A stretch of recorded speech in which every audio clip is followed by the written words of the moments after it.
بہت سارے لوگ ذہانت کو عقل سمجھتے ہیں. نہیں، ایک ہوتی ہے ذہانت، یہ ساری میں نے بھی گریجویشن کیا ہے، میں نے بھی ذہانت سیکھی ہے، سیکھتے ہیں. تو دنیا میں بہت ذہین لوگ ہیں جنہوں نے آئی فون بنایا. اسٹیو جاب بڑا ذہین آدمی تھا، اور مائکروسافٹ جو اونر تھا بل گیٹس، وہ بھی بہت ذہین آدمی تھا. بڑے بڑے دنیا میں اسپورٹس مین ہیں، بلڈنگ بنانے والے بڑے ذہین ہیں. لیکن اس کا عقل سے کوئی تعلق نہیں ہے نا. عقل ایک الگ چیز ہے، ایک ہوتی ہے وزڈم، ایک ہوتی ہے انٹیلیجنس. اب آج دنیا انٹیلیجنس سے بھری ہے اور قیامت تک انٹیلیجنس بڑھے گی، یہ اللہ کا نظام ہے، لیکن عقل گھٹ جائے گی. اس لیے چیک کرنا کہ میں عقل مند ہوں یا احمق ہوں. بے وقوف کہنا صحیح نہیں. بے وقوف تو اس کو کہتے ہیں جس کا جو تبلیغی جماعت چاہ رہی ہے کہ لوگوں کو بے وقوف بنانا. تبلیغ کا کام ہے لوگ بے وقوف بن جائیں. کیسے؟ کہ ان کا کوئی وقوف نہ ہو، ٹھہرنے کی جگہ نہ ہو، ایک جگہ ٹھہرے پھر نکل جائیں. بے وقوف کہتے ہیں اس کو جس کا کوئی وقفہ نہ ہو، ٹھہرنے کی جگہ نہ ہو. کیوں تبلیغ والے یہ کر رہے ہیں؟ کہ حضور صلی اللہ علیہ وسلم نے فرمایا کیا کہ تم زندگی ایسی گزارو جیسے راہ چلتا مسافر گزارتا. کہ ایسے سواری میں جا رہا ہے، تھوڑی دیر کے لیے درخت کے نیچے آرام کیا، پھر سفر شروع کر دیا. تو تبلیغ والے ہم جو محنت کر رہے ہیں، ہمارے اوپر جو محنت ہو رہی ہے کہ مسلمانوں کو بے وقوف بناؤ. ان کے یہ وقوف، یہ ٹھہر گئے، کوئی پاکستان میں ٹھہر گیا، کوئی امریکہ جا کے ٹھہر گیا. انسان کو اللہ نے مسافر بنایا، مسافر. اور دین مقیم کو سمجھ ہی نہیں آ سکتا نا. جو آدمی مقیم والی زندگی گزارتا ہے، میں آپ کو سچ بتا رہا ہوں، نہ اس کو قرآن سمجھ میں آئے گا. جو قرآن سمجھانا چاہ رہا ہے وہ اپنے مطلب نکال لے گا. تو اللہ تعالیٰ نے اس آیت میں بڑی عجیب بات کی ہے، نشانی بتائی ہے کہ عقل مند لوگ کون ہوتے ہیں اور ہدایت کے رستے پہ کون ہوتے ہیں. دو صفات ان کی بتائی ہیں کہ یہ عقل مند لوگ ہیں اور یہ ہدایت کے رستے پہ ہیں. کون؟ کہ جب اللہ کی بات ہو اس کو غور سے سنتے ہیں نا. خصوصاً میری جو قریب لیڈیز ہیں، جو میری محرم لیڈیز ہیں، جو میری جاننے والی لیڈیز ہیں، جب بھی میں ان سے بات کرتا ہوں انہیں نیند آنا شروع ہو جاتی ہے. تو میں کہتا ہوں یہ غلط بات ہے. کیوں؟ اللہ کہہ رہے ہیں کہ جس کو دین کی بات سن کے سستی ہو، سمجھ لو اس کی عقل ٹھکانے پہ نہیں، اور یہ ہدایت کے رستے پہ نہیں ہے. یہ قرآن کہہ رہا ہے، میں اپنی طرف سے نہیں کہہ رہا. تو اللہ کہتے ہیں ان میرے بندوں کو بشارت دے دو، بشارت دے دو، یہ جنت کے رستے پہ ہیں. یہ عقل والے ہیں جن کے سامنے اللہ کی بات سنے کی جائے، اس کو غور سے سنیں اور پھر اس پہ بہترین طریقے سے عمل کریں. یہ وہ لوگ ہیں کہ ان کی عقل بھی ٹھیک ہے اور جو ہدایت کے رستے پہ ہیں. نمبر 2، عقل کے ایک اور پیمانہ اللہ کے نبی نے بتایا کیا علیہ الصلوۃ والسلام نے، کہ عقل مند شخص کون ہے؟ جو مرنے سے پہلے مرنے کی تیاری کرے. اور بے وقوف، نادان اور احمق آدمی کون ہے؟ جو اپنی خواہشات کے پیچھے پڑ جائے، ان کا اتباع کرے اور اللہ سے لمبی لمبی امیدیں باندھے. میرے بھائیوں، دوستوں اور میری دینی بہنوں، آپ سچ بتائیں، اپنے دل سے فیصلہ کریں. کیا آج ہم وہ زندگی گزار رہے ہیں جو مرنے سے پہلے زندگی ہوتی ہے نا؟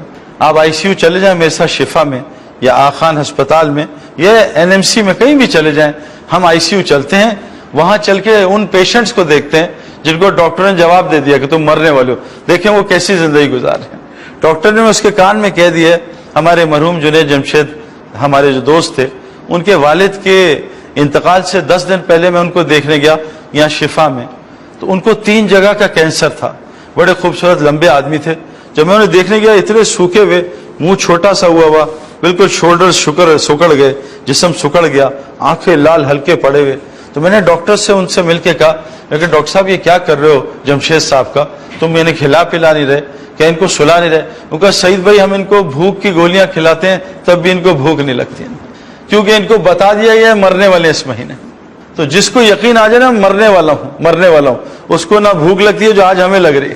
آج ہماری مسجدیں ڈکاروں سے بھری ہوتی ہیں، دڑم ڈکارے، اتنا کھانا کھا کے آتے ہیں مسجد میں. اتنی بھوک مرنے والے کو نہیں لگ سکتی. میں آپ کو 100% بات بتا رہا ہوں. آج ہم زندگی گزارے، ہمیں شیطان نے تسلی دی ہے. میری نانی اماں 96 سال کی عمر میں انتقال ہوا. میں ان سے ملنے جاتا تھا مہینے میں 1 دفعہ. جب جاتا تھا وہ کہتی تھی بیٹا میں مرنے لگی ہوں، بیٹا مرنے لگی ہوں، اور 96 سال کی عمر میں. تو جو لمبی جس کی زندگی ہوتی ہے اور جو دین پہ ہوتا ہے، جو جنت والا ہوتا ہے، اس کے ساتھ اللہ فرشتے لگا دیتے ہیں، ہر وقت ڈراتے ہیں مرنے والا، چل اٹھ تہجد پڑھ، مرنے والا ہے، مرنے والا اور جو جہنم کے راستے پہ ہوتا ہے اور جس کا دوست شیطان ہوتا ہے، اس کو ریلیکس کراتا ہے، ابھی بڑی لمبی عمر پڑی ہے، ابھی تو دادا بننا ہے، نانا بننا ہے، ابھی تو بچوں کی شادیاں، تو کہاں مرے گا، ریلیکس کر، کوئی ضروری نہیں. تو میرے پیارے دوستو، اصل مسئلہ یہ ہے کہ حضرت محمد صلی اللہ علیہ وسلم کا یہ قول کہ مرنے سے پہلے مرنے کی تیاری کرنے والے عقل والے لوگ ہیں. آج ہم سردی کی تیاری کرتے ہیں، گرمی کی تیاری کرتے ہیں. میں گھروں میں لوگوں کے جاتا ہوں وہ اپنی بچیوں کی تیاریاں شادی کی 10-10 سال پہلے سے شروع کر دیتے ہیں. لیکن سچ بتائیں موت کی بھی ہم روزانہ تیاری کر رہے ہیں. یعنی موت سے ہم نہیں بچ سکتے. بعض بیچارے نادان لوگ کہتے ہیں کہ جی سعید بھائی آدمی کی ڈائٹ اچھی ہو، یہ ہو تو آدمی زندگی لمبی کر لیتا ہے. زندگی کا 1 گھنٹہ بھی آدمی نہیں بڑھا سکتا نا. ایک آدمی تھا، اس کو خواب میں آیا کہ آج میں 2 لاکھ آدمی دنیا سے اٹھانے آ رہا ہوں، فرشتہ آ رہا ہے 2 لاکھ آدمی لینے. خواب میں آیا، کوئی آواز آئی تو اس نے ایسے اٹھا تو اس نے دیکھا 2 لاکھ کی لسٹ لمبی تھی، لیکن اس نے پہلا نام دیکھا اپنے پڑوسی کا کہ یہ میرا پڑوسی آج مرنے والا ہے. تو وہ پڑوسی کے پاس گیا، اس نے کہا بھائی یہ مجھے لسٹ آئی ہے، یہ رکھ کے چلا گیا کوئی 2 لاکھ آدمی آج مریں گے، تیرا نام پہلے ہے. تو کہا لسٹ مجھے دے دے یار. انہوں نے کہا نہیں لسٹ تو نہیں دے سکتا میں. کہا یار دے دے. خیر بڑے ترلے کی نہیں. کہا اچھا ایسا کر لے میں مرنے والوں میرے ہاتھ سے کافی پی لے.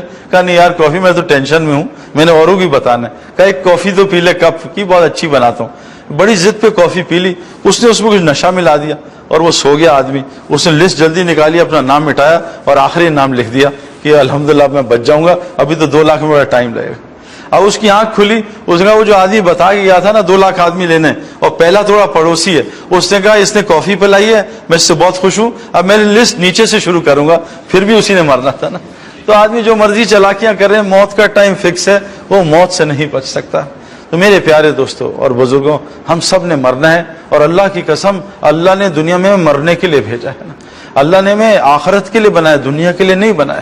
ایک آیت کو لے لیں. دیکھ ایک آیت کو اللہ تعالیٰ قرآن میں کہتے ہیں کہ جو بھی نیک عمل کرے گا، یہ قرآن کی آیت کا میں مفہوم آپ کو بتا رہا ہوں، جو بھی نیک عمل کرے گا چاہے مرد ہو یا عورت، دونوں سے وعدہ ہے. اور یاد رکھیے قرآن میں جہاں لام اور نون ملا ہے نا، اس کا مطلب ہے 200% یہ ہوگا. یہ اللہ نے کہا ہے لام اور نون جہاں مل جائے وہ 100% ہوگا. اللہ قرآن میں کہتے ہیں جو بھی نیک عمل کرے گا چاہے مرد ہو یا عورت، شرط ہے اگر مومن ہوگا، اللہ کہتے ہیں میں دنیا میں اس کو حیات طیبہ دوں گا. حیات طیبہ کس کو کہتے ہیں؟ جنت کی زندگی کے ایپیٹائزر کو کہتے ہیں نا. یہاں جنت کی زندگی اللہ دے نہیں سکتے. یہاں جس کی ایک بیوی ہے وہ بیچارہ تنگ ہے، جس کا بیوی کا ایک ہی شوہر ہو سکتا ہے وہ بیوی بھی اس سے تنگ ہے، جس کا ایک بچہ ہے وہ بچے سے تنگ ہے، جس کے 5 بچے ہیں وہ بھی تنگ ہیں. جنت میں تو پتہ نہیں کیا کیا ہوگا، وہ ہم جنت میں یہاں برداشت نہیں کر سکتے، ہمارے جو کلیجے پھٹ جائیں گے. حدیث میں آتا ہے جنت کی ایک بالش پوری دنیا اس کا مقابلہ نہیں کر سکتے. ایک بالش جنت کی. اللہ تعالیٰ کہتے ہیں تمہاری آنکھوں کے لیے جو میں نے سامان ٹھنڈک کے لیے تیار کیا ہے، وہ کوئی خیال اس کا گمان بھی نہیں کر سکتا. جنت میں تھوک نہیں ہے. حضور صلی اللہ علیہ وسلم فرمایا اگر جنت کی عورت تھوک دے تو 7 سمندر کو میٹھا کر دے. اور یہاں کی عورتیں جنت کی حوروں کی سردار ہوں گی. میرے محترم دوستوں، ہم امیجن نہیں کر سکتے کہ جنت کیا ہے. اور ایک ہے جنت فردوس، ایک ہے عام جنت جو اللہ نے کن سے بنائی ہے، جیسے پوری دنیا کن سے بنی ہے. ایک ہے جنت فردوس جس کے اپنے 100 لیولز ہیں، اور ٹاپ لیول ان میں سے جو ہے نا وہ انبیاء کا ہے، وہ صدیقین کا ہے، وہ شہداء